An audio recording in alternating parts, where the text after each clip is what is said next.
my name is Maddie, or Books with Maddie, and today I'm showing you the 22 books that I want to read in 2022. Hi guys, I'm coming to you from my floor. I don't know if I've ever done a video from my floor. I've vlogged from my floor, but this is gonna be a full-length video from my floor. That's so exciting. I have my stack of the 22 books that I want to read in 2022, which is why I'm filming on my floor, because I didn't want to, I don't know, sit in a chair and have to reach for my books. I don't know. Anyway, I've seen people do this video before, so this is not like an original idea, but I am doing it this year because I am choosing all books besides two, I think, that are from my bookshelf that I've already owned for many, many moments of my life. I've had these books for a long time, or not that long. I just really want to kind of get through them. And so they're going on my TBR for this year. I've never done something like this, like a year TBR, a TBR for this year. I don't know what it is formally, but these are 22 books that I want to read in 2022. Guess what? Next year I'm going to do 23 books I want to read in 2023. It's going to be crazy. Anyway, I'm just going to get started. I don't have specific reasoning for why I chose these books. It just felt right in my soul, you know? So, well, first I'm going to do one that I don't actually have physically, and that is The Rose and the Dagger by Rene, Audie. It is the second book in the duology, the Wrath and the Dawn duology. I read The Wrath and the Dawn last year, and I really liked it. I'd like to finish the duology to say that I've done it. To say that I finished it and be done with it. I'm seeing all kinds of things on my floor now that I'm from this angle. I just looked under my bed. There's a lot of dog hair under there. I had a vacuum. So, yeah, I gotta read The Rose and the Dagger. Is that what the second book is called? I feel like that's probably what it's called. Now getting on to this ginormous stack of books. We're just gonna start from the top. First, we have Pretty Girls by Karen Slaughter. I don't know how long this has been on my shelf, but it's been a while. It is a thriller, I believe. I've heard lots of great things about Karen Slaughter, lots of great things about this book. I don't really remember what it's about at this point, but with thrillers and mysteries, I like to go in completely blind, or as blind as I possibly can. And so that is my plan with this one. I've heard really good things, and that's all I'm willing to share, because that's all I know. Next, we have Renegades by Marissa Meyer. Marissa Meyer, what did she write? I think she wrote Cinder. So I was really excited about this because I found it at a buy one, get one 50% off Barnes & Noble sale. And I was so excited to find it because I've heard such good things about it. But then I read Cinder by Marissa Meyer and I didn't like it. And so I was like, why did I buy this? So I'm really hesitant to go into it. I like the superhero thing because that's not really something that I've read before, besides the Wonder Woman Leigh Bardugo book. That's not something that I feel like is commonly done in YA. I feel like the fantasy is more like dystopia or magical kingdom. This is definitely something that's different, and so I am excited to read it. I do still want to read it, but I think if I don't read it this year, I'm just not ever gonna get to it, especially because I feel like I'm moving out of YA. So a lot of these I feel like are gonna be YA books that I just want to kind of get out of the way to see. You know, I read The Cruel Prince. It kind of reinvigorated my passion for YA, so I am willing to give a bunch of them a chance, but I just want to know, is this something that I want to continue with or not? So yeah, I don't know what this is about. I know it's superheroes. That's all I know. Next, we have A Curse So Dark and Lonely by Bridget Kamimer. This is another YA fantasy book. I believe it's a Beauty and the Beast retelling. An intensely original retelling of Beauty and the Beast by Stephanie Garber. That's who wrote the review. So, I don't know. I know I've been recommended this book a lot. People tell me I like it. I don't have any strong feelings towards it. I definitely got this from an overstock store. That's all I have to say. Next, we have The Midnight Star by Marie Lu. This is the final book in the Young Elites trilogy by Marie Lu. I'm definitely going to read this year. It is the last book, like I said, and it will be so satisfying to have another series done. I read so few series that I love finishing them. It is so satisfying to me to actually have a series finished. And so, with this being the last book, I need to get to it soon. And that means within the next 365 days. Another YA fantasy ? We have Wicked Fox by Cat Cho. This kind of blew up a while ago, like maybe a year and a half ago, and everyone was talking about it. I don't remember what it's about now, though. I found it at an Overstock store. I know it's like Korean, and I think somebody can turn into a fox. This is like not a helpful video for people who are actually like, looking for recommendations, because like I can't tell you the synopsis. I love going into books blind because then I have no expectations. So like I don't want to tell you the synopsis before I've read the book, because then I have to read the synopsis. I know at one point this sounded interesting to me, so like I trust myself that at one point I would have liked this book, or liked the synopsis to this book. Oh, she has 9 tails. That's all I say. There's somebody who has 9 tails. I don't know what that means. There's 2 people on the cover, and maybe one of them has 9 tails. I really can't. It looks like there's some kind of tail situation going on down here. Are they half human, half fox? I don't know. I really don't. Percy Jackson is next. This kind of is representative of the whole series for me, but I didn't want to count that as like 5 books. That felt like cheating. I really want to reread this. I think there's like a TV show coming out, but I just really want to reconnect with like that Greek mythology passion that I had as a child. I read this, like I said, when I was a child, but I don't think I ever finished it. I was much more into like the Red Pyramid side of things. And so I never really completed the series. I think I literally got to the last book and then just stopped because I'm the worst. But I really would like to reread this and potentially go on to like, there's like a whole other universe of things going on after these 5 books. And I have no idea what's going on. I'd like to know. I'd like to just be a part of that because I have FOMO. Next we have The Fountains of Silence by Ruta Sepetys. This is my year for Ruta Sepetys, okay? I'm gonna read so much Ruta Sepetys this year. The Fountain of Silence specifically because my friend Morgan just got this book, and so I want to buddy read it with her. I want to read this so bad. I want to read Ruta Sepetys. I'm really tired right now. I'm so sorry for this energy. This is something that I want to read, obviously, because it's in this video. I keep hesitating when it comes to Ruta Sepetys because I loved Salt of the Sea so much that I'm worried that I won't have the same experience again with her, but I gotta do it. And also this cover is like my favorite thing ever. Yellow's my favorite color, and so like it's just everything, and I just know I'll love it. I just have to bite the bullet and do it.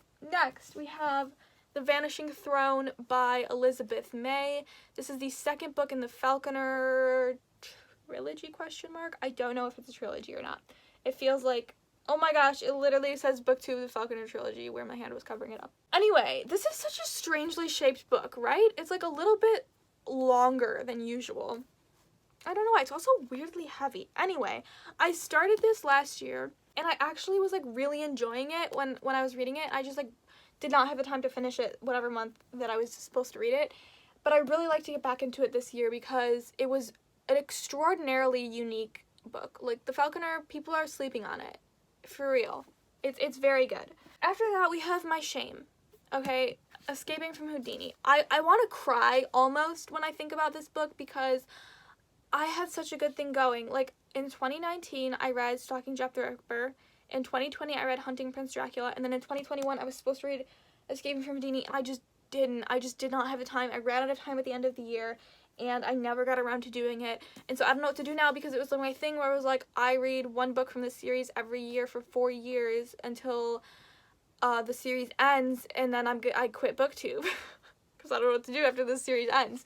So I don't know. I need to read it this year, obviously, which is why it's on this list. But if you're not familiar with what I'm talking about, this is a historical fiction, romance, mystery series about 2 characters named Audrey Rose Wadsworth and Thomas Cresswell. It's like a Sherlock Holmes and Watson kind of situation with them, and it takes place in the late 1880s. Each book is like a different historical character, kind of like Jack the Ripper, Dracula, but like Vlad the Impaler, and then Houdini. The last one is like the devil, but like, so I don't know.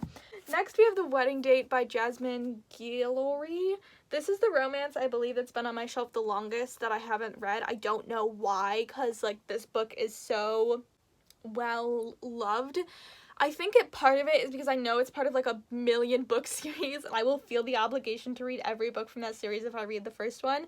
So I'm a little bit intimidated by it. I believe it's like fake dating to, or forced proximity to lovers. I don't really know. But I just need to read it this year. I want it, now that I'm like talking about it, I want to start it right now, but like I can't do that. So yeah, The Wedding Date on my TBR. Next, oh my gosh, we have The House in the Cerulean. Is it in? I 100% have been saying The House on the Cerulean Sea. It's The House in the Cerulean Sea, guys. What on earth? I've been lied to. Anyway, this book kind of blew up in like early 2021, I think it was, or maybe late 2020. I don't know. I'm really far behind. Whenever it came out, it like just everybody was freaking out about it. It's supposed to be one of the most wholesome, like heartwarming books ever. And so I really wanted to read it, and I just didn't. Which is like the story of every book that I've ever had.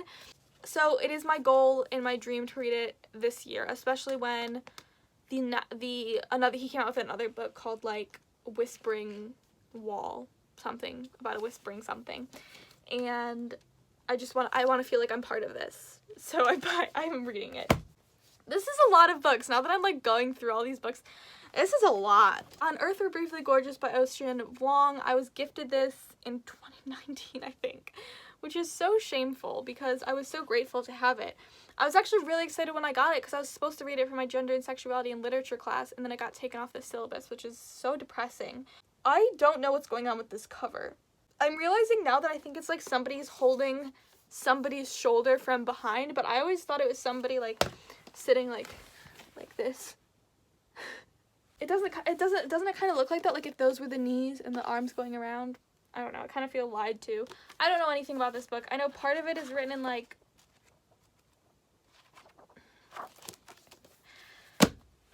I thought part of it was written in poetry.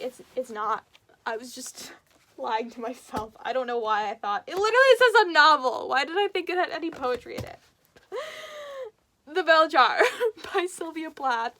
I've been meaning to read this since I was born. I mean, I'm in love with Sylvia Plath. I love her poetry. I love the excerpts that I've read of hers from this book and some of her other stuff. So I've just been holding off on it because I just like, what if I don't like it? Then like, who am I if I don't like this book? You know, I feel like it's such a crucial part of my brand. Like, this just fits my brand. I don't know what I'm saying, and so it feels like I need to like that book. Sometimes I Lie by Alice Feeney. I designed this list. I just wrote it down. I wrote this list before I did my January TBR, and I was lucky enough to get this on my January TBR, so we actually have one book out of the way. This is a mystery thriller about a woman who I believe is in a coma, but she can hear what's going on around her while she's in the coma, which is like actually terrifying. But my cousin has been begging me to read this book forever, so I'm finally getting around to it. Next we have The Song of Achilles. Is this cheating? Because like this is one of my bomb books. Y'all know I've been trying to read this book forever. This is my friend Sarah's copy of the book, so this is the other one that's not technically from my shelf. I haven't started it yet. I'm sorry. There will be a vlog about me reading this. I am so ashamed that since June, I have gotten 4 bomb books. Is that true? Or is it just 3? Song of Achilles, A Little Life, It Ends With Us. I felt like there was a 4th one, but maybe not. I don't know. I need to check because if there is, I'm in deep trouble. And I haven't made the vlogs for any of them. Like, A Little Life vlog has been started. I just haven't finished A Little Life. All of those bomb books. This represents all of the bomb books that I'm supposed to read and haven't read yet. I apologize. People have been asking me, where are they? And I have to say to them, I'm sorry. I'm trying my best. Okay, next we have Dark Places by Gillian Flynn. Gillian Flynn? I'm gonna say Gillian Flynn. This is the last book of Gillian Flynn's that I have to read, and then I'm gonna make a video where I rank all of her books, and it's gonna be so fun. It's gonna be like, she only has 4 books, but I'm gonna be like, this is the best one that you should read, this is the worst one, but you should still read it because all of her books are good. Like, maybe this one isn't. I don't know. Anyway, I don't know that video is going to be that exciting, but it's just going to be a fun thing. Because that's the series that I meant to do. I don't know if I ever told you all this, but that was a series that I meant to do. It's like, I read all of this author's books. And I have 3 in the works. I have 3 authors that I'm almost done with reading all of their works. You should try to guess the other 2. You should see if you should guess. If you can guess. If you can guess, what is happening to my brain? Moving on. Eleanor Oliphant is Completely Fine by Gail Honeyman. People love this book. Apparently there's a giant twist at the end that's like supposed to be phenomenal. and so I'm really excited. I know the first half is supposed to be kind of slow, so I think that's why I've been hesitating to get into it, because I'm terrified of getting into a slump again at the beginning of the year. This one I'm really excited to read. It's supposed to be really moving, really wholesome, really touching, and I've had it for quite a while, so I just need to bite the bullet and get it done. Kind of the same deal with Beartown by Frederick Bachmann. I've just been really intimidated by this book. I also want to read A Man Called Uwe. Both of those are kind of on my TBR for this year. I don't really know what to say about this one. I know this is a book about a girl who is like the only girl on a hockey team. It's supposed to be like a men's hockey team. They get rid of the women's hockey team, but she still wants to play hockey, so she joins the men's hockey team, and it's about the like harassment that ensues after she tries to join that team. It's supposed to be really powerful, really provocative. Frederick Bachmann was one of my newly discovered favorite authors of last year. I read Anxious People, and I fell in love with his writing style, and so I'm really eager to pick up more of what he's written in 2022, so this will be hopefully first on that list of kind of backlist titles of his. Next we have Kingdom of the Wicked by Carrie Maniscalco. Carrie Maniscalco also wrote Escaping from Houdini, which was also on this list. So this is a complete kind of 180 from her historical fiction. This is a like kind of dark fantasy situation. I don't literally know much about it at all, but I love Carrie Maniscalco's writing so much that I had to pick it up. But now there's like 2 more books in the series that are out, and I'm like falling behind so dramatically, so I really need to get on that and read this book. I think this is another one where I'm so afraid that I won't like it, and it's also YA, so like just hesitation all around me, but I just need to bite the bullet and do it. I keep saying bite the bullet today. That's like the only phrase that I can think of to describe what I'm trying to say, so like sorry about that. Next we have Gods and Monsters by Shelby Mahurin. This one is a thick boy. Like, I feel like this is the first time I'm truly holding this book and understanding. This book is thick. How, 600 pages, I guess? Yeah. This is the final book in the Serpent and Dove trilogy. I have a complicated, oh my gosh. Look what I can do. But now it's like glare. Okay. Oh my gosh. That's such a pretty cover. I have a complicated relationship with this series. Serpent and Dove was like the first fantasy book that I ever read, like right when it came out. Like I was always behind in fantasy, you know. Serpent and Dove was like the first one that I read like as soon as it came out. I don't know why, I just did, and I loved it with my whole heart. I read it in one sitting. It was like, oh my gosh, I'm in love with this book. Then I was like, oh my gosh, I'm gonna be so responsible. I'm gonna be one of those people who reads the series on time. I pre-ordered Blood and Honey. Never pre-order anything. I don't ever want to talk about Blood and Honey. I don't ever want to talk about it because it disappointed me so much. I can't even speak about Blood and Honey. That book, friggin' absolutely not. So now I have Gods and Monsters. And what do I do? I don't want to be soul crushed again. I hated the ending of Blood and Honey so much. And now we have this. And I don't know what to do about it, except put it on this list and hope that I listen to myself and I read it. That was really dramatic. I have been making videos, like this month, I make so many videos. And so like, you can't expect me to do anything else than have this energy. Please have no other expectations of me. King of Scars, Leigh Bardugo. I'm reading it in January. Here she is, my pride and joy. I don't know why it's taken me this long to read King of Scars, but it has for some reason. I'm reading it in January. I've already started it. Not this January. I mean, I already started it a while ago, and I loved it so much when I started it. I just didn't have the time to finish it. I'm so excited. Actually, like, as I'm filming this, Twitter is burning because of who they just cast for Nikolai. I'm too afraid to say anything because I'm not ready to be canceled yet, so I'm abstaining from this line of questioning about the actor who's playing Nikolai. But those are the 22 books that I'm planning on reading in 2022. These are my goal. I'm gonna make like a video at the end of the year, like checking back. How did I do? Did I read all 22? It's gonna be really fun. That's the end of this video. I feel like I really did be super weird. I feel like I was super out there in this video, and I'm really sorry about that. Here's my books, 2022. Getting ready to read. I'm not in a slump. I'm having a lot of motivation to read right now, so I'm really excited about kicking off this year, although it's like halfway through the month, so like the year's already been kicked off. Anyway, oh, I just thought about how I have to put all these back on my shelf now. That's so depressing. Okay, so these are the 22 books that I want to read in 2022. I hope you enjoyed this video. Let me know if you have any like books that you're like, okay, I gotta read this in 2022. Let me know if you have anything like that, or literally list 22 books that you have to read this year. Like, go for it. Other than that, I think that's the end of this video. Thank you so much for watching. Feel free to like and subscribe if you feel so inclined to do so. You can stay updated with what's going on here. Thank you for watching. I hope you have a great day. I hope you have a great week. I hope you have a great life, and I will see you very, very soon. Bye-bye.